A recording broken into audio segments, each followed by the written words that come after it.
Rick and Morty has had some ups and downs when it comes to season finales. Nothing will ever beat Season 2's Wedding Squanchers in my opinion, but episodes like the Rick and Morty Dit and Rickmas Mortcation were a bit of a letdown when it came to wrapping up the season. This season's finale was pretty unassuming until now. Something to do with being scared? Fear No Mort is a really good season finale, not only because it progresses the characters, but also just because it's a fun, hilarious, and classically mind-bending Rick and Morty adventure. So in this episode, Rick and Morty aren't scared of anything anymore. They've seen everything there is to see, and that does make sense, even for Morty's character, who's come a long way from being the voice of the audience, the anxious one, the wide-eyed teenager. He's sort of just a Rick Jr. at this point. So they meet this mysterious salesman who tells them of the fear hole, the scariest thing in the universe. And the plot of this episode revolves around Rick and Morty jumping into this hole and facing their greatest inner fears. Now what I just said was a little inaccurate, and I know there's already comments telling me it is, but that's on purpose because there's a lot of twists and turns in this finale and I don't want to give them away. You never really know when Rick and Morty have truly escaped the hole, or who's even in the hole currently. It's a great twisty story that keeps you guessing, and isn't that what we all love about Rick and Morty? The episodes that keep the audience guessing what's real and what isn't? Like the Parasite episode. Well, it was pretty easy to tell who was real and who wasn't. They don't necessarily do that, but it plays with audience expectations in a similar way. And the episode ends with us asking, is Mr. Poopy Butthole real, or is he just an advanced parasite? We still don't entirely know. It just makes for a fun experience that transcends just being a typical episode of a serialized TV show. It becomes like a game that the episode plays with the audience. We're trying to figure out what's real, what isn't, what's important, what's not. It's really fun. Not just the story, but the comedy is also great in this episode. This season's been kind of up and down in terms of comedy. Some episodes are hilarious, 10 out of 10 bangers, and some are just dead in the water. I don't know what's going on. Maybe it's the writers working on specific episodes, different groups of writers. Who knows? This episode is fantastic. The fact that the fear hole is just in a Denny's bathroom, which you'd expect Rick and Morty to just punch down on, but then they subvert that expectation with the ensuing argument in favor of Denny's actually being a pretty nice place to eat. You have Morty doing the most embarrassing things to try and break out of the hole. That was a fun montage. I enjoyed that. Whatever this was. Okay, we're clearly still in the hole. That's exactly what I was thinking. You never left the hole, and part of the hole is thinking you left the hole, and then it can really dig into you. Because you can't really be scared of anything if you know you're still in the hole. And Rick's face when Diane entered the room was just priceless. Some animator really had fun getting that face just right. And speaking of which, I almost forgot the whole thing of this episode, Diane. She's gonna be on every single thumbnail, and for good reason. Because I don't think anybody had this on their bingo card. Part of me really did want to believe this was a real Diane, just so we could add another character to the roster and a new facet to the family dynamic, which we haven't seen a lot of this season, come to think of it. The family's been kind of out of the picture, and it's just been Rick actually, not even a lot of Morty. So adding her would be pretty interesting for at least a few episodes. And I appreciate Rick's back and forth with her. It's I really want to get attached, but I know you're probably not real, so I don't want to get too close. The way Rick acted felt very accurate for where his character is right now. He's been going to therapy for it, but he still isn't completely over her. He kind of wants to be done with the Rick Prime Diane stuff, but the fact that she's back is affecting him a little bit. He wants to fall back into that really great dynamic duo again. But in the end, he accepts that he just can't. Again, not trying to spoil some of the twists here, so I'm leaving out key details on purpose. But my favorite scene is when Morty goes back to the Denny's to talk with the salesman guy. He gives a speech that is actually pretty threatening to the audience and very compelling, because it hits on a lot of the things the show's main demographic of 20-year-olds could relate to, and, ironically, a lot of things that 20-year-olds fear. It's a great tangential scene that progresses the story of the episode, of course, but almost seems like it's speaking directly to the audience, and really trying to hit at their core fear, which maybe was intentional, maybe wasn't, I don't know. The fact that we all feel like love is an impossibility, and this leads to nihilistic tendencies. Plus, the environment is pretty relaxed when he gives this speech, giving him a more dramatic aura. It makes for one great scene. Huh. Now I kind of want to go to Denny's. I've been to Denny's, there's one in my hometown. It's not this nice, but I have seen other Denny's that do look pretty great, so I don't know if they got paid for this or someone on the team really just likes Denny's. Like Rick said, it's genuinely a decent chain and provides a good service when you're working late and you want something starchy. I'm not being sponsored by Denny's, it's just, I don't know, I liked the bit, I guess.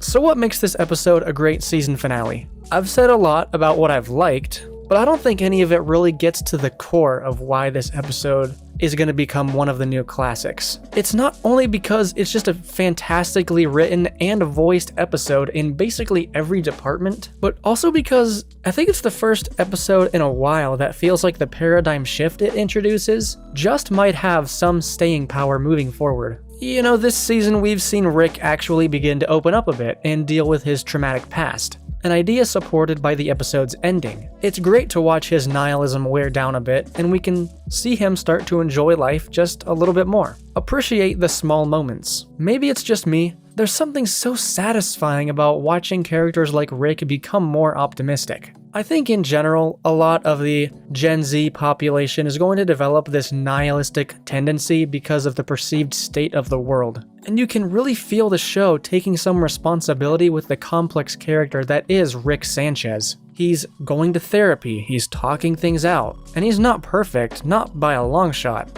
but he's getting out of his own head. And I think we can all stand to learn something from that development. This episode, more than any, feels like the writers talking directly to its audience, trying to get them to maybe open up a little bit, finally deal with the fear that comes with being in your 20s. Morty, like the rest of us, has a lot of anxiety and it holds him back. And that is kind of our greatest fear as a generation.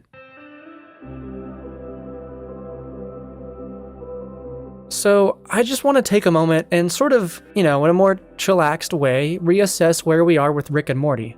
Because, I read every comment on every video I post, and I've seen some mixed opinions on this season as a whole. Which is fair. I'm not knocking anyone for feeling like this one didn't live up to the hype. What hype really was there for this one. And I'm not knocking anyone for loving this season either. And I want to clear up something I've seen a lot of comments talking about. I'm gonna put on my serious hat. Okay, for those of you who now hate the show because of Justin Roiland's exit, and you feel the show is now completely different and it's just garbage, I want to remind you that this show is created years in advance. Animation takes forever, and every episode of this season was written before he left, I guarantee you. The truth is, we haven't even begun to feel the effects of Roiland's exit. So it's not really fair to say that the show is definitively worse without him just yet, because we're still getting the episodes that he was involved in. So a lot of you Justin Roiland stans, stan who you want to stan.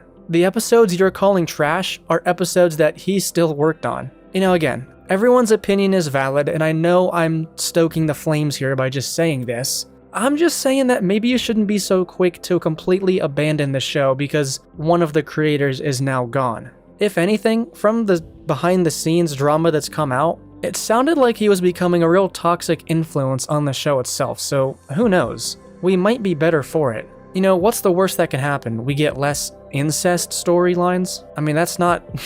I'm not completely against having less of those. You know what I'm saying? But again, you're allowed to not feel the same way I do, and you're allowed to hate the show. I will agree with you that there is definitely a shift, and I'm not completely in love with the new voices yet either. I think they still have some room for improvement, but I'm not willing to completely throw away the show after a few seasons of them trying to find their footing once again. I think it's fair to assume that any show with this big of a change so suddenly is going to take a long time to really be course corrected. But those are just my opinions.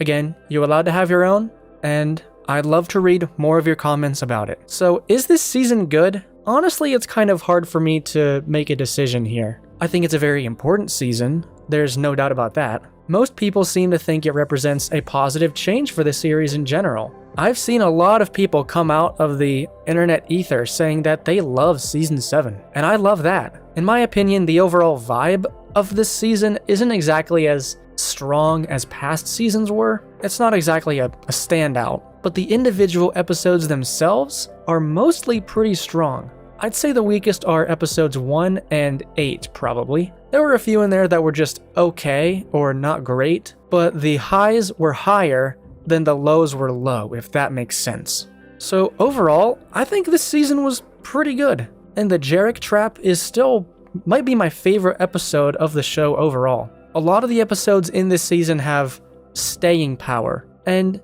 you know what I just realized while reading this script? Almost none of the episodes this season have had a lot of meta humor. I think that was a hard left turn the show took after season 5 maybe, when the finale of that season was awesome, but it really leaned into the meta, the show like kicking itself. And that was just sad to watch. It's like watching a puppy get shot. Like no one wants to watch a show that hates itself. And I think they realized that, and now they're just allowed to have a lot more fun. I think the next few seasons are going to have some of the most fantastic adventures we've ever seen Rick and Morty go through. Now the creators can just chill out and write some of their favorite episodes. Or maybe not. Maybe the show will just pull a Simpsons and just degrade for years and years on end. Could very well happen, but I don't know. Like Rick, think I'm trying to be more of an optimist. So maybe we don't completely abandon the show just yet. Oh, and the new Rick and Morty anime looks pretty fun. We got a preview of it during the commercial break, and what a perfect time to show us this. A time where adult animation is not in a great place. Getting something like Rick and Morty the anime, something that looks pretty promising actually, is great news. So, in the end, I want to hear what you guys thought of this episode, and this season in general. Again, I've seen a lot of mixed reactions to this season, but a lot of them, I'd say the majority, are pretty positive. Are you part of the group that thinks the show is dead forever, which you're allowed to think, or are you still enjoying the ride? You know, in the end, I hope that this show can give writers some good jobs, a stable job, and they're doing a pretty good bang-up job at writing the show right now. I think the comedy is still pretty strong. I think the episode concepts are still pretty strong. Maybe not as strong as seasons 1 and 2, but the show is fundamentally different. It's a different decade now, and you can't expect it to stay the same forever. I don't think they need to be more like season 1 or 2 at all. I think it just needs to be its own thing.